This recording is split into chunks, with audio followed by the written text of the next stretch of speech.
우리나라에서 가장 높은 산은 제주도에 있는 한라산입니다. 섬 중앙에 한라산이 솟아 있는데 어디서부터 한라산인지 경계를 짓기 어렵고 제주도가 곧 한라산이고 한라산이 곧 제주도인 그런 곳이지요. 한라라는 이름은 은하수를 끌어당긴다는 뜻입니다. 한이라는 글자에는 중국의 나라 이름 말고 다른 뜻도 여럿 있는데 그 중에 은하수라는 의미도 있습니다. 라는 붙잡는다는 뜻이고요. 은하수를 끌어당기다니 그만큼 산이 높다는 거겠죠. 한라산을 영주산이라고도 하는데 영주산은 중국 전설에 나오는 삼신산 중 한 곳입니다. 삼신산은 신선들이 사는 곳으로 이곳엔 불로불사의 약이 있다고 하지요. 중국 동쪽에 있다는 전설 때문에 삼신산이 우리나라에 있다고 생각했는데 복례산이 금강산, 방장산이 지리산, 영주산이 한라산이라고 생각했습니다. 생김새에서 유래한 이름으론 산이 높고 둥글다고 해서 원산이라고 하고 꼭대기가 따로 없다는 뜻으로 두무학이라고도 했다네요. 한라산은 정상부가 다른 산처럼 봉우리가 아니고 우묵한 모양인데 이 모습 때문에 감회오름이라고도 합니다. 감회오름을 한자로 쓰면 부산이 됩니다. 부산광역시의 부산과 같은 글자지요. 왜 한라산 정상부가 움푹 파였는지 전설이 있는데 옛날에 어떤 사냥꾼이 사냥을 하다가 실수로 옥황상제 엉덩이를 맞추자 화가 난 옥황상제가 한라산 꼭대기를 뽑아 던져버렸다고 합니다. 꼭대기가 뽑혀나간 자리가 백록담이고 옥황상제가 집어던진 산 꼭대기가 바닷가에 가서 서 있는 게 삼방산이라는 이야기지요. 백록이라는 이름은 신선을 태우고 온 흰 사슴이 이곳에서 물을 마셨다는 전설 때문이라네요. 백록담이 생긴 건 화산활동 때문입니다. 바다에서 화산활동이 일어나 제주도가 생기고 화산활동이 계속돼 한라산이 생기고 오름들도 생기고 맨 위에 용암이 쌓여 굳으면서 돔이 만들어졌는데 다시 격렬한 화산활동이 일어나 돔 정상이 무너진 거지요. 백록담에는 물이 나오는 셈이 없기 때문에 바닥이 드러나 있는 경우가 많고 비가 내려야만 물이 고인 모습을 볼 수 있습니다. 한라산 다음 높은 산은 1915m 지리산, 내륙에선 가장 높은 산입니다. 최고봉은 천왕봉인데 천왕은 하늘의 왕이라는 뜻으로 3대 천왕이니 4대 천왕이니 해서 가장 뛰어나다는 뜻으로 쓰이지요. 산에서 최고봉의 이름으로 어울린다 싶은데 무등산과 속리산도 최고봉이 천왕봉입니다. 지리산은 높고 넓은 산입니다. 천왕봉 옆에 있는 중봉과 제석봉이 해발 1800이 넘고 1500m 넘는 봉우리는 10곳이 넘지요. 지리산에 걸쳐있는 지역도 많아서 전라남도, 전라북도, 경상남도, 세도의 경계가 지리산에서 만나지요. 지리라는 이름에서 지는 지혜를 뜻하고 이는 다르다는 뜻입니다. 이 글자를 풀어서 지혜로운 이인의 산이라고도 하고 어리석은 사람이 머물면 지혜로운 사람이 된다는 뜻으로 해석하기도 합니다. 그런데 옛 기록에 보면 소리는 같지만 한자는 다르게 쓰인 경우가 많아서 산을 뜻하는 순우리말인 두레를 음차한 걸로 봅니다. 두류산이라는 이름도 있는데 백두산의 맥이 흘러내려와 멈춘 산이라는 겁니다. 전통적인 지리 개념에서 한반도의 기본이 되는 산줄기를 백두대간이라고 하는데 백두산에서 시작된 산줄기가 계속 뻗어나가며 지리산까지 이어지지요. 방장산이라는 이름도 종종 보이는데 한라산을 영주산이라고 하는 것과 마찬가지로 지리산 역시 중국 전설에 나오는 삼신산 중 하나라고 본 겁니다. 지리산은 1967년에 우리나라에서 처음으로 국립공원이 됐습니다. 세 번째로 높은 산은 울뚝불뚝 솟은 바위 능선들이 멋진 풍광을 뽐내는 설악산입니다. 글자 그대로 보면 눈 덮인 큰 산, 눈으로 유명한 큰 산이 되는데 설경도 물론 멋지지만 연중 눈에 덮여있는 기간이 길어서 이런 이름이 됐다네요. 한가위부터 눈에 덮이기 시작해서 이듬해 하지나 돼야 그 눈이 녹기 때문에 설악이라고 한다거나 산마루에 오랫동안 눈이 덮여있고 암석이 눈같이 휘어서 설악이라고 한다는 겁니다. 최고봉이 대청봉이고 중청이나 소청은 물론이고 끝청이나 귀때기청처럼 봉우리에 주로 청자가 붙어있는데 봉우리가 푸르게 보인다는 의미라네요.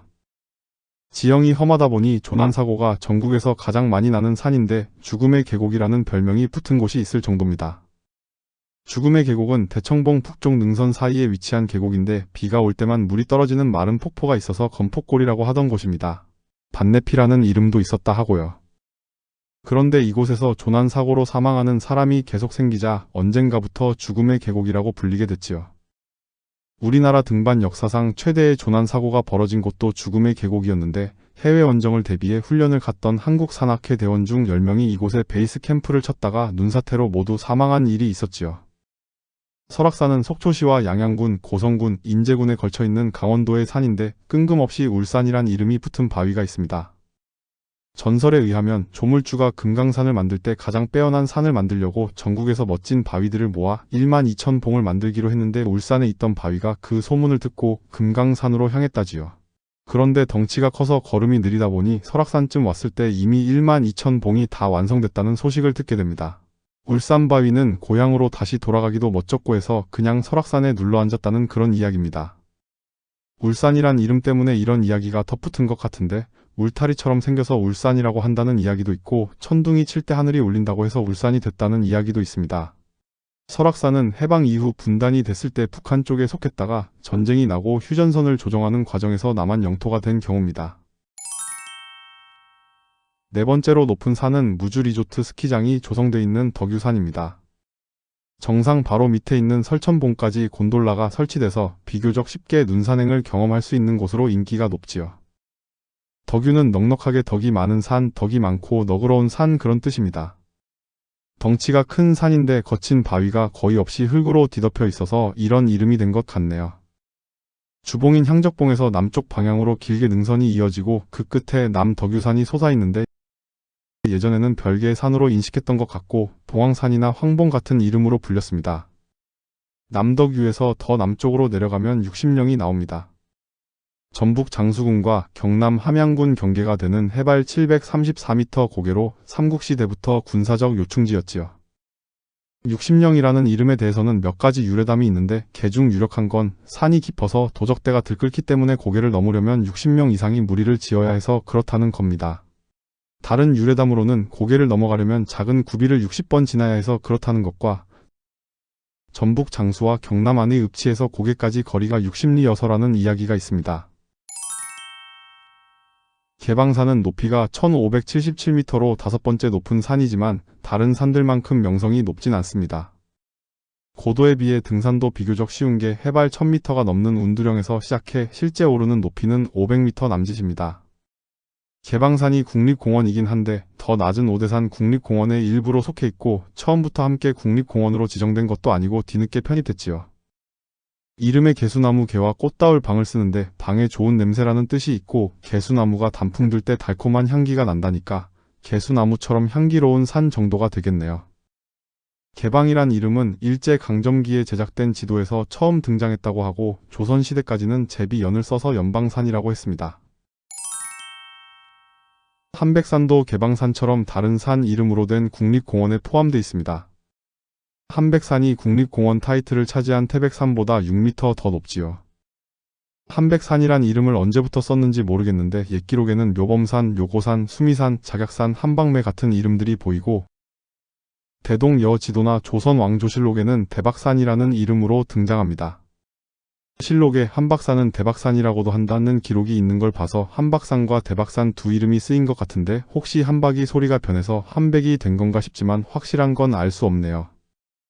박자가 밝다는 뜻으로 쓰이니까 대박이나 한박이나 모두 크게 밝다는 뜻이 되고 태백과도 통하는 이름입니다. 한백산 서남쪽에 있는 만항제는 차량으로 올라갈 수 있는 가장 높은 포장도로입니다. 정선군 고한읍과 태백시를 연결하는 고개인데 고개가 워낙 높고 길다 보니 고갯마루까지 시간이 많이 걸려서 늦은 목이라고 부르던 걸 한자로 적어서 만항제가 됐습니다. 고개 정상에 야생화 공원이 조성돼 있고 한백산 정상까지 등산할 때 짧은 코스로 이용됩니다. 한백산과 같은 뜻의 이름을 가진 산이 근처에 있는데 바로 태백산입니다. 옛날부터 한방매라고 했다는데 크게 밝은 산이라는 뜻이고 그걸 한자로 적어 태백입니다. 태백이라는 이름이 문수봉에서 유래했다는 말이 있습니다. 가장 높고 흰 산이 문수산이며 여기에 흰 모래와 자갈이 눈 덮인 듯이 쌓여 있어 산 이름을 태백산이라 부르게 되었다는 거지요. 실제 높이는 장군봉이 더 높은데 옛사람들 눈에는 문수봉이 더 높게 보였던 모양이고 문수봉 정상에 쌓여있는 돌덩어리들이 밝게 보였던 모양입니다. 주봉인 장군봉에는 삼국시대 이전부터 하늘의 제사를 지냈다는 천제단이 있고 지금도 해마다 개천절에 나라의 번영과 안녕을 기원하는 천제를 올리고 있지요.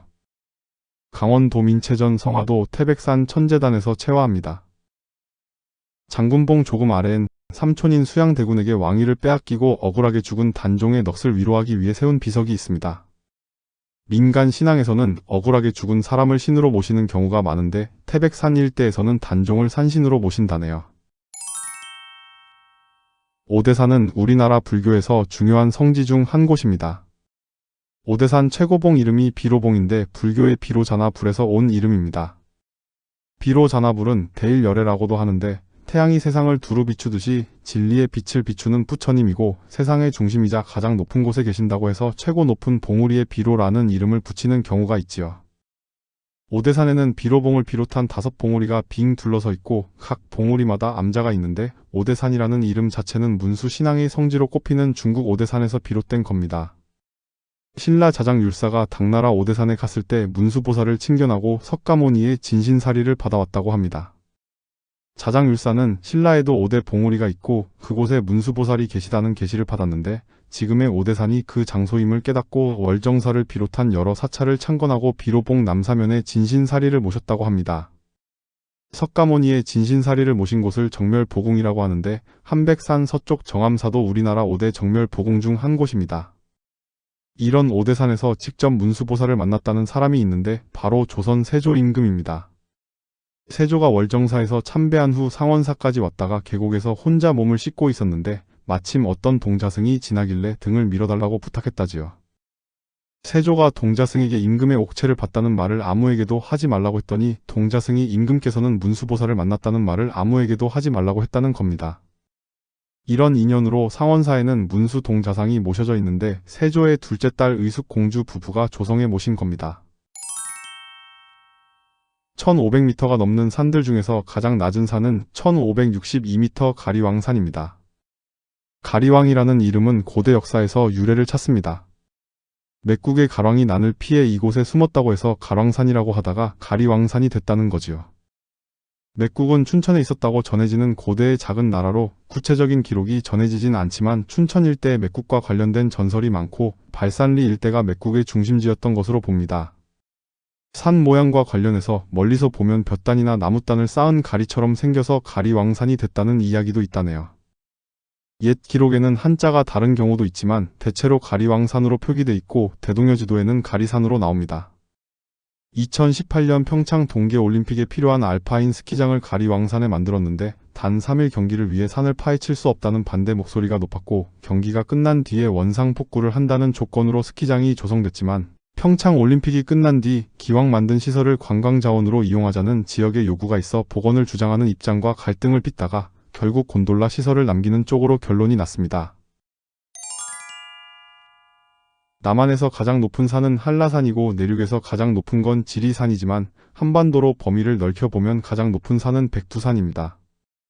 백두산은 한반도 모든 산줄기의 시작점이라 생각됐고 특히 민족의 영산으로 신성시됐는데 단군 신화에서 환웅이 신단수 아래 나라를 세웠다는 태백산을 지금의 백두산으로 봅니다.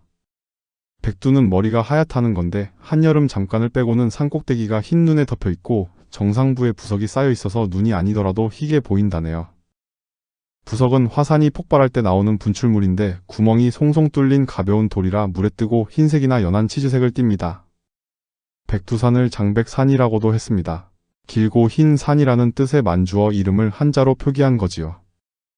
장백산은 만주족의 기원 신화에서 중심무대인 곳이라 만주족 역시 이곳을 신성시했습니다. 장백산이 지금은 중국에서 주로 쓰는 이름이 됐지만 조선시대까지는 백두산과 장백산이 함께 쓰였습니다. 백두산 정상에는 칼데라 호인 천지가 있습니다. 칼데라는 화산이 폭발해 정상부가 날아가 버리거나 마그마가 빠져나가면서 정상부가 무너져 내려서 생긴 분지고 여기에 물이 고여 칼데라호가 만들어지기도 합니다. 칼데라는 냄비라는 뜻의 스페인어에서 온 말인데 우리나라에서 우묵한 지형을 가마솥에 비유하는 거랑 같네요. 천지가 옛 지도와 기록에는 큰 못을 뜻하는 대택으로 주로 적혀있고 대지라는 표기도 보입니다. 천지라는 이름은 20세기 초반부터 본격적으로 쓰이며 정착됐다고 합니다.